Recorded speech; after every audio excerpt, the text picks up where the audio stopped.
saja, agar pembelajaran kita diberkahi, mari kita mengucapkan basmalah bersama. Bismillahirrahmanirrahim. Ibu lihat di agenda kegiatan semua hadir ya hari ini? Hadir. Untuk Keisa, minggu kemarin sakit? Ya, Bu. Bagaimana sekarang, sudah sehat? Alhamdulillah. Alhamdulillah. Pada pertemuan sebelumnya kita sudah membahas mengenai pengertian puisi. Ada yang masih ingat apa itu pengertian puisi? Ya, Bu. Bagaimana Evan? Puisi adalah suatu karya sastra bahasa yang mengekspresikan tentang perasaan, pikiran, juga pengalaman seseorang melalui bahasa yang indah dan juga imajinatif. Baik, terima kasih Mbak Evan sudah memahami apa itu pengertian puisi. Dalam puisi ada yang disebut dengan unsur pembangun. Ada yang masih ingat? Aku. Bagaimana? Unsur puisi itu ada dua, yaitu unsur batin puisi dan unsur fisik puisi. Ada yang mau menyebutkan apa saja? Bu, Boleh? untuk unsur batin puisi diantaranya ya tema, nada, suasana, dan juga amanat. Sedangkan untuk unsur fisik puisi yang pertama diksi, yang kedua ritma, yang ketiga tipografi, yang keempat imaji, yang kelima gaya bahasa, dan yang terakhir kata konkret. Nah, baik, terima kasih atas penjelasannya. Tentu kita pernah membaca atau mendengar pembacaan puisi, baik dari YouTube ataupun secara langsung. Ada tidak anak-anak ibu yang memiliki puisi menurutnya berkesan? Ada, Bu. Bagaimana Sakit? Saya suka puisi yang berjudul Aku Ingin dari Sapardi Djoko Damono karena puisi itu sangat romantis. Baik, terima kasih atas pendapatnya. Puisi dalam kehidupan sehari-hari merupakan ungkapan penyair yang berupa isi hati, terima kasih, rasa cinta ataupun rasa syukur kepada Allah dan kerinduan terhadap Rasul. Bahkan pernyataan cinta terhadap pasangan juga bisa melewati puisi. Pada kesempatan kali ini ada indikator mengenai pencapaian pembelajaran. Yang pertama, peserta didik dapat menyebutkan dan menjelaskan unsur-unsur pembangun puisi, seperti bentuk, cinta terhadap ilmu pengetahuan. Kedua, membandingkan puisi diapa dan puisi prismatis, baik secara visual ataupun audiovisual. Ketiga, menemukan pesan dalam puisi sebagai bentuk kecintaan kepada Allah dan cinta terhadap sesama. Serta terakhir, pembandingan majas metafora, personifikasi simile, hingga repetisi dalam sebuah puisi. Pada pertemuan kali ini kita bukan hanya belajar, tapi akan bermain dengan game Go Learning Puspita. Ini merupakan game board yang Ibu desain untuk pembelajaran puisi. Sebelum Ibu menjelaskan, boleh setiap ketua kelompoknya maju ke depan. Ini untuk kelompok 3 dan 4. Ini untuk kelompok 1 dan 2. Silakan kembali lagi. Ibu akan membahas mengenai LKPD. Di awal kalian bisa isi identitas. Kemudian ada tujuan pembelajaran kita di lembar kedua. Lembar ketiga kalian bisa baca mengenai langkah-langkah cara bermain Go Learning Puspita. Di situ bisa dibaca secara lengkap.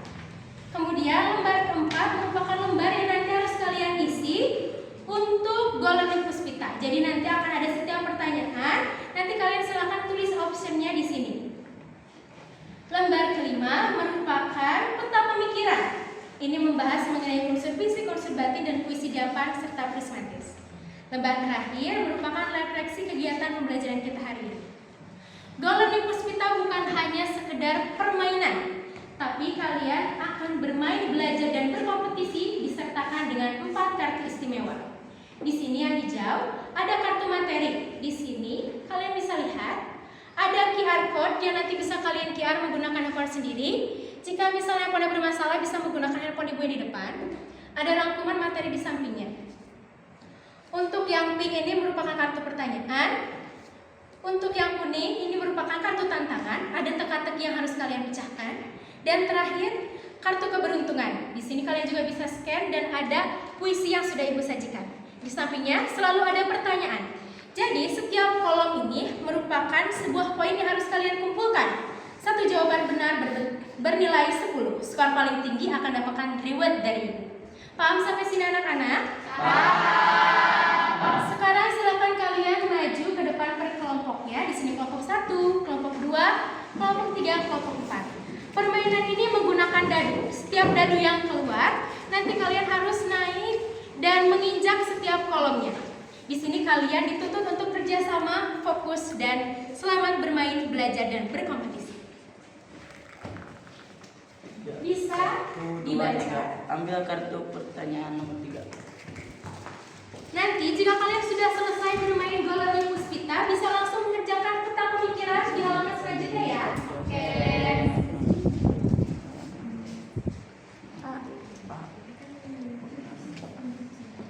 Bagaimana kelompok 1? Sudah paham sampai sini?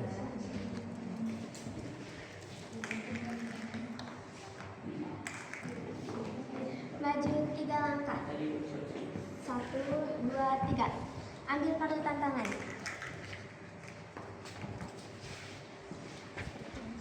Dibaca setiap materi, setiap petunjuk, dan dijawab. Di sini kalian dituntut untuk bekerja sama dan berdiskusi.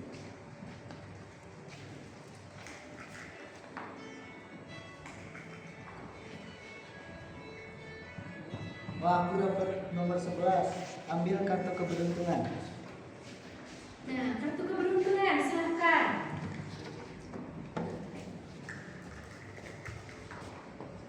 Nah, itu bisa di-scan, nanti dilihat bagaimana rekaman puisinya.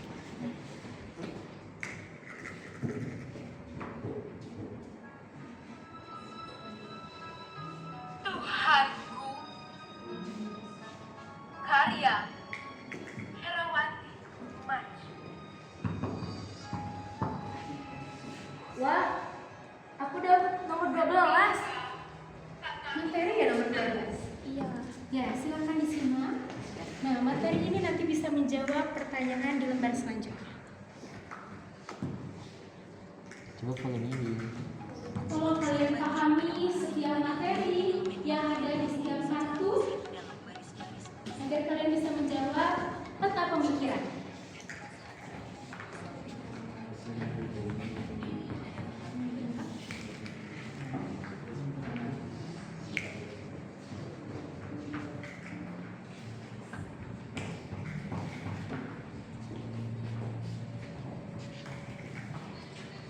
Jika ada yang sudah selesai, bisa langsung mengerjakan lembar peta pemikiran di halaman selanjutnya ya.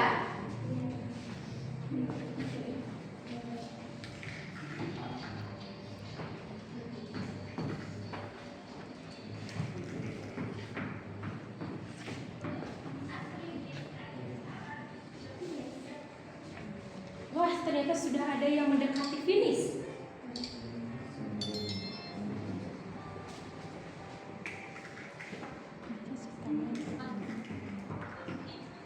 Itu sudah. Boleh, jika sudah, silakan kembali ke kursinya dan mengerjakan lembar peta pemikiran. Aku juga sudah, Bu. Silakan.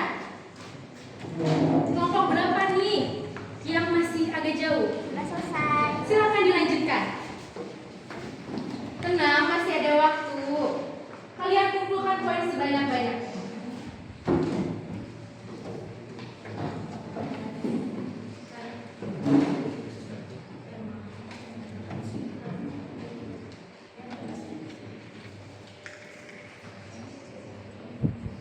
Wah, langsung. Ya, silakan. Dilanjutkan mengerjakan nomor 5 ya. Mungkin berbola.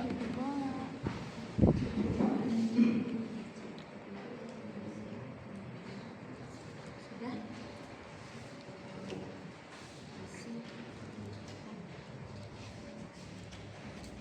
Apakah sudah ada yang selesai mengerjakan peta pemikiran? Sudah. Jika sudah, mari kita bahas mengenai kunci jawaban dari Galeri Puspita. Di sini kalian diharapkan jujur. Pokoknya semua jawaban ini kunci jawabannya. Kalian harus jujur. Beri tanda checklist pada ujung setiap kolom yang kalian jawab dengan benar. Kemudian satu jawaban benar berpoin 10. Bagaimana sudah? Sudah. Mari kita bahas. Dari kelompok pertama, Haidar Anwar, betul berapa? Kami menjawab 9, tapi salah satu. Salah satu yang mana yang salah? Nomor 16. Nomor 16. Kita lihat ya di sini mengenai majas. Ada yang sama mengincar nomor 16? Boleh. Bagaimana Mas Rendra?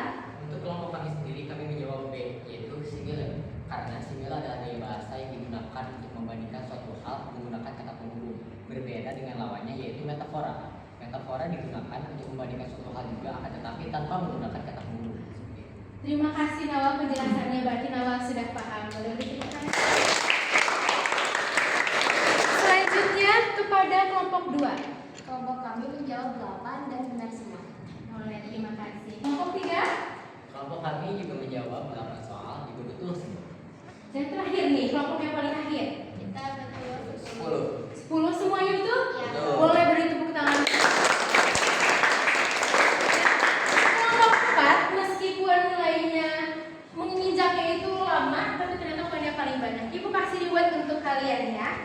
Ini semoga kalian suka. Untuk anak-anak ibu yang lain jangan bersedih hati, karena pertemuan selanjutnya ibu akan kasih hadiah lagi untuk kalian yang memang menjawab dengan benar. Selanjutnya, tadi kan kita sudah belajar mengenai apa itu puisi, unsur dan sebagainya. Ada yang mau menyimpulkan mengenai kegiatan pelajaran hari ini? Saya mau Boleh. Mau dibaca silakan. Saya ingin menyimpulkan pembelajaran hari ini. Ya. Pada kegiatan hari ini, kami semua belajar mengenai puisi lebih mendalam, seperti unsur pembangun puisi, majas-majas yang sering digunakan dalam puisi, hingga perbedaan antara puisi Jepang dan puisi prismatis. Terima kasih Keisha, boleh beritahu. Baik, selanjutnya ibu akan menyimpulkan kembali mengenai kegiatan hari ini, di mana puisi adalah sebuah karya sastra yang menggunakan bahasa sebagai media utama, itu di bagian fisik puisi. Kemudian kata-kata yang tertuang oleh penyair merupakan unsur batin puisi. Puisi dalam kehidupan sehari-hari bisa bertujuan untuk mengungkapkan isi hati, ucapan terima kasih, dan ungkapan rasa cinta kepada Allah, sesama, ataupun terhadap lainnya. Selanjutnya bisa kalian buka lembar terakhir, itu refleksi kegiatan. Di sana kalian bisa memberikan tanda checklist mengenai kegiatan kita hari ini. Ya, kalau kalian merasa menyenangkan ataupun kalian mengantuk, silakan. Bagaimana? Sudah? Boleh sini kumpulkan kalian. Untuk peta pemikiran akan ibu koreksi, dan pertemuan selanjutnya di minggu depan akan ibu kasih tahu nilainya. Ya. Baik anak-anak, boleh dicatat untuk pembelajaran minggu depan kita akan mulai menulis puisi. Karena tadi kalian sudah belajar majas, kemudian unsur fisik, unsur batin.